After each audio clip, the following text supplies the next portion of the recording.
அனைவருக்கும் வணக்கம். இது உங்கள் கரண் பயிற்சி மையம். இப்ப நம்ம வந்து 6ஆம் வகுப்பு அறிவியல் பாடம் 5 தான் பார்க்க போறோம். விலங்குலகமும் 6 வந்து ஊட்டச்சத்தும் பார்க்க போறோம். ரொம்ப ரொம்ப முக்கியமான ஒரு பாடம் கூட. இப்போ நம்ம வந்து பண்ருட்டியில வந்து ரெகுலர் பேட்ச் பிசிக்கும் சப் இன்ஸ்பெக்டருக்கும் ரெகுலர் பேட்ச் ஸ்டார்ட் பண்ணியாச்சு. இப்போ ஜாயின் பண்றவங்க பண்ருட்டி வந்து இந்த 7904182924 இந்த நம்பருக்கு கால் பண்ணுங்க. உங்களுக்கு மெட்டீரியல்ல இருந்து டெஸ்ட்ல இருந்து எல்லாமே நாங்கள் உங்களுக்கு கையில் கொடுத்துருவோம். எல்லா டெஸ்ட் ப்ராக்டிஸ் கிட்டத்தட்ட ஒரு 45 டெஸ்ட் பிசிக்கு வந்து கண்டக்ட் பண்ண போறோம். உங்களுக்கு regular class full day class உங்களுக்கு சைக்காலஜில இருந்து எல்லாமே கிளியரா நடத்திடுவோம். சரி, வாங்க ஃபர்ஸ்ட் பாடத்துக்கு போவோம். விலங்குலகம். அதாவது விலங்குலகம் அப்படின்றது பேசிக். இப்போ 6ஆம் வகுப்புல இருந்து நீங்க ஸ்டார்ட் பண்ணீங்கன்னா விலங்குலகத்தை ஈஸியா பிடிச்சிடலாம். அப்போ ஒரு செல் உயிரினம் அப்படின்னு பாத்தீங்கன்னா பாரமீசியம், அமீபா, கிளாமிடமோனஸ், இது 3 இதெல்லாம் வந்து ஒரு செல் உயிரினம். கொஸ்டின்ஸ் எல்லாம் எப்படி வரும்னா கண்டவற்றில் ஒரு செல் உயிரினம் எது அப்படின்னு கேட்பாங்க. இதுல எதனா ஒன்றை கொடுத்துட்டு 3 வந்து மாத்தி கேட்பாங்க. அப்ப ஒரு செல் உயிரினம் அப்படின்னு கேட்டாங்கன்னா என்னென்ன சொல்லணும்? பாரமீசியம், அமீபா, கிளாமிடமோனஸ் இதெல்லாம் ஒரு செல் உயிரினம் அப்படின்னு சொல்றாங்க. இப்போ சிங்கப்பூர்ல ஜிராங் அப்படின்ற பறவைகள் பூங்கா இருக்கு. சிங்கப்பூர்ல ஜிராங் அப்படின்ற பறவைகள் பூங்கா இருக்கு. அங்க வந்து என்ன இருக்குன்னா பெண் குயினுடைய பறவைகள் வந்து 0 டிகிரி அல்லது அதற்கு குறைவான செல்சியஸ்ல பாதுகாக்கிறாங்க அப்படின்னு சொல்ல வராங்க. அப்ப ஜிராங் பறவைகள் சரணாலயம் எங்க இருக்குன்னு கேட்பாங்க. சிங்கப்பூர். ஜிராங், அதாவது சிங்கத்தை பார்த்தாலே ஜுரம் வரும்ல. இப்போ ஒரு புதுசா ஒரு குழந்தை சிங்கத்தை பார்க்கறது அப்படின்னா ஜுரம் வரும்ல. அப்ப சிங்கம்னா சிங்கப்பூர், ஜுரம்னா ஜிராங். அப்ப சிங்கப்பூரில் உள்ள ஜிராங் பறவைகள் சரணாலயம். ஜிராங் பறவைகள் சரணாலயம் எங்க இருக்குன்னு கேட்பாங்க. சிங்கப்பூர். சிங்கத்தை பார்த்தாலே ஜுரம் வந்துடும் அப்படின்னு நான் வச்சுங்க. அப்ப அமீபாவை பத்தி பார்க்க போறோம். அமீபான்றது ஒரு செல் உயிரி அப்படின்னு சொல்லிட்டேன். செரிமானம் வந்து எதுல அடையும் பாத்தீங்கன்னா உணவு குமிழ். செரிமானம்ன்றது எதுல அடையும்? அமீபாவில செரிமானம். இப்ப நான் சொல்றதெல்லாம் ரொம்ப ரொம்ப முக்கியமான கேள்வி. அமீபாவில செரிமானம் எதுல அடையும்னு கேட்பாங்க. உணவு குமிழ்ல அமையும். உணவு குமிழ் அதுலதான் வந்து செரிமானம் அடையும். அப்ப செரிக்கணும்னா உணவு அமீபாவுக்கு, அதாவது அம்மியில செரிக்கணும் அப்படின்னா உணவை வந்து குமுக்குவாங்கல்ல. அம்மியில உணவு வந்து குமிக்கி அந்த அம்மியில அரைக்கக்குள்ள இப்படிதானே பண்ணுவாங்க. அப்ப அது மாதிரி அரைச்சி சாப்பிட்டாதான் நமக்கு செரிமானம் ஆகும். அப்ப அமீபாவுடைய செரிமானம் எதுனா உணவு குமிழ். கழிவு நீக்கம் பாருங்க. கழிவு நீக்கம் வந்து சுருங்கும் நுண்குமிழ்.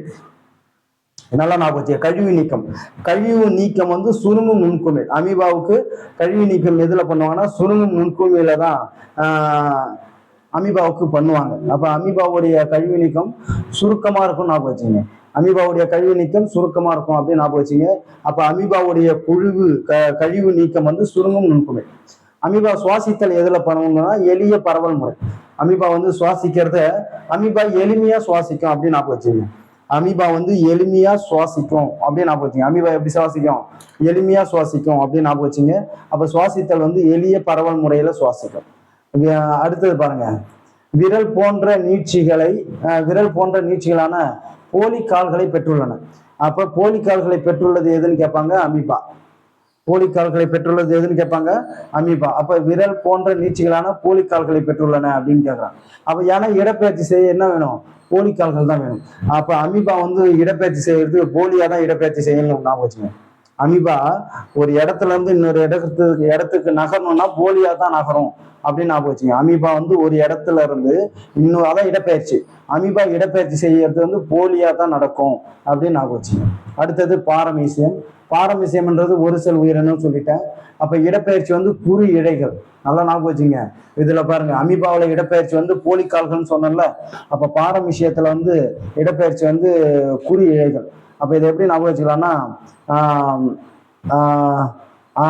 பரமசிவம் வந்து குறுக்கு வழியா இடம் பெயர்ந்துட்டாரு அப்படின்னு ஞாபகம் வச்சுங்க.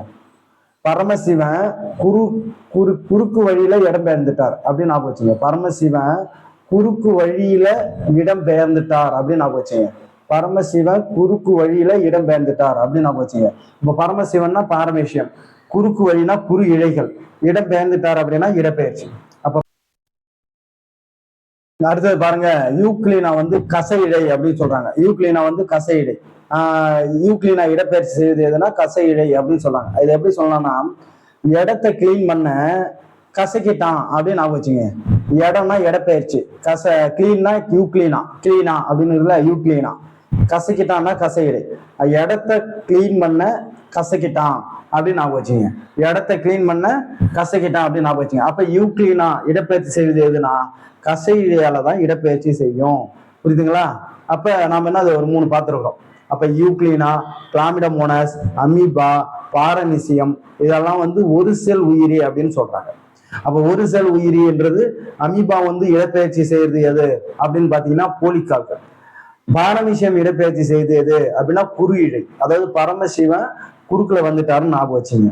யூக்ளினா இடப்பெயர்ச்சி செய்வது வந்து கசை இடை, இடத்தை கிளீன் பண்ண கசக்கிட்டான் அப்படின்னு ஞாபகம் வச்சுங்க. அப்ப டிஃப்ரெண்ட் பாருங்க, ஒரு செல் உயிரிக்கும் பல செல் உயிரிக்கும் டிஃப்ரெண்ட் பாத்தீங்கன்னா, ஒரு செல் உயிரி அப்படின்றது ஒரு செல்லால் ஆனது, பல செல் உயிரின்றது பல செல்லால் ஆனது. புரியுதுங்களா? ஒரு செல்லு வாழ்க்கை செயல்கள் அனைத்தும் மேற்கொள்ளும். ஒரே ஒரு செல்லு தான் அதோடைய டோட்டல் லைஃபையும் பார்த்துக்கிறது அந்த ஒரு செல்லு தான். ஆனா பல செல்கள் அப்படின்றது செல்லுகளுக்கு இடையே பணிகளை வந்து பிரிச்சு கொடுத்துருவாங்க. அப்ப வெவ்வேறு செல்கள் வெவ்வேறு செயல்களை செய்யறதுக்கான சிறப்பு அம்சங்கள் இதுல இருக்கு. அடுத்தது, பொதுவாக இவை அளவில் மிகச் சிறியவை, நுண்ணோக்கியால மட்டும்தான் பார்க்க முடியும் எதை, ஒரு செல் உயிரிய. ஆனா பல செல் உயிரி இருந்தது இது வந்து பெரிய அளவுல பெருசா இருக்கும், நம்ம கண்களால பார்க்கலாம் அப்படின்னு சொல்றாங்க. அப்ப இவற்றில் திசுக்கள், உறுப்புகள் மற்றும் உறுப்பு மண்டலங்கள் கிடையாதுன்றான். ஒரு செல் உயிரில என்ன, திசுக்கள், உறுப்புகள் மற்றும் உறுப்பு மண்டலங்கள் கிடையாது அப்படின்னு சொல்றாங்க. ஆனா இதுல பாருங்க, இதுல நான் சொல்ற எல்லாமே அந்த சொல்ற எல்லாமே இருக்கு. உறுப்புகள், திசுக்கள், உறுப்பு மண்டலங்கள் எல்லாம் இருக்கு. செல்களின் அளவு அதிகரிப்பதன் மூலம் வளர்ச்சி நடைபெறுகிறதுன்றான். செல்களுடைய அளவு அதிகரிப்பதனாலதான் வளர்ச்சி நடக்குது அப்படின்னு நினைக்கலாம். இங்க எப்படின்னா செல் பிரிவு மூலம் செல்களின் எண்ணிக்கை அதிகரித்து வளர்ச்சி நடக்கிறது. அப்ப இங்க என்னது, செல்லு வந்து பிரியுது.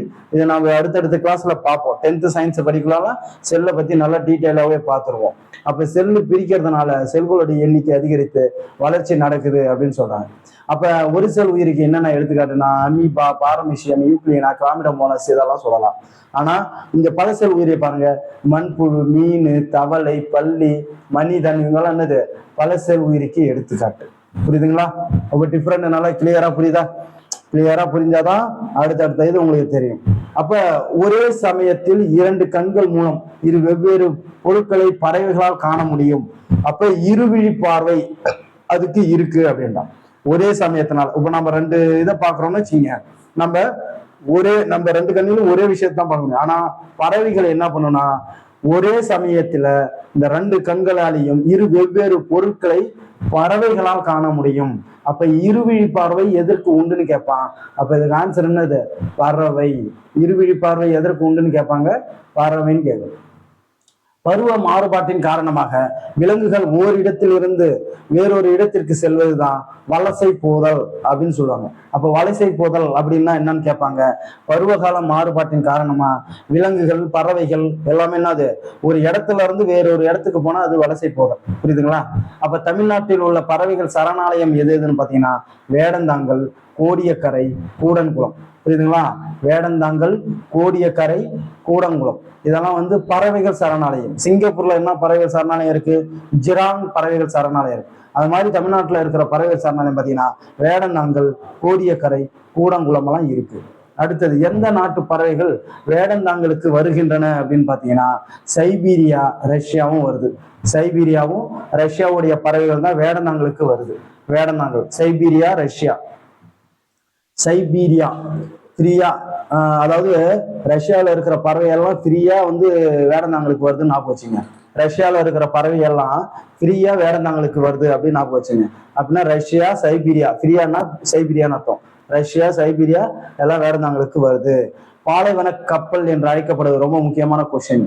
பாலைவன கப்பல் என்று அழைக்கப்படுவது எதுன்னு கேட்பாங்க, ஒட்டகம். பாலைவன கப்பல் என்று அழைக்கப்படுவது எது, ஒட்டகம். இப்ப குளிர்காலத்துல உறக்கம். அப்ப குளிர்கால உறக்கம் எந்த விலங்குக்கு ஏற்படும்னா ஆமைக்கு ஏற்படும். ஆமை குளிர்காலத்துல தூங்கும். ஆமை குளிர்காலத்துல தூங்கும் அப்படின்னு ஞாபகம் வச்சுங்க. குளிர்கால உறக்கம் எந்த விலங்குக்கு ஏற்படும்னா ஆமைக்கு ஏற்படும். கோடைக்கால உறக்கம் எந்த விலங்குக்கு ஏற்படும்னா நத்தைக்கு ஏற்படும். கோடைக்கால உலகம் கோடைக்கால உறக்கம் எந்த விலங்குக்கு ஏற்படும்னா நத்தைக்கு ஏற்படும். இப்ப கங்காரி எலி அப்படின்னு ஒண்ணு இருக்கு. கங்காரி எலி அது என்னன்னா எப்போதும் நீர் அருந்தவே அருந்தாது அப்படின்னு சொல்றாங்க.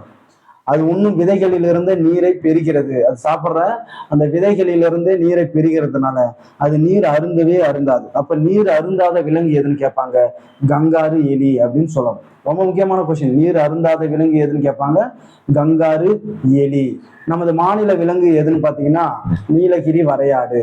நமது மாநில விலங்கு எதுன்னு பாத்தீங்கன்னா நீலகிரி வரையாடு. ஓகே, நமது மாநில விலங்கு எது? நீலகிரி வரையாடு. நீலகிரி வரையாடுன்னு சொல்றோம்.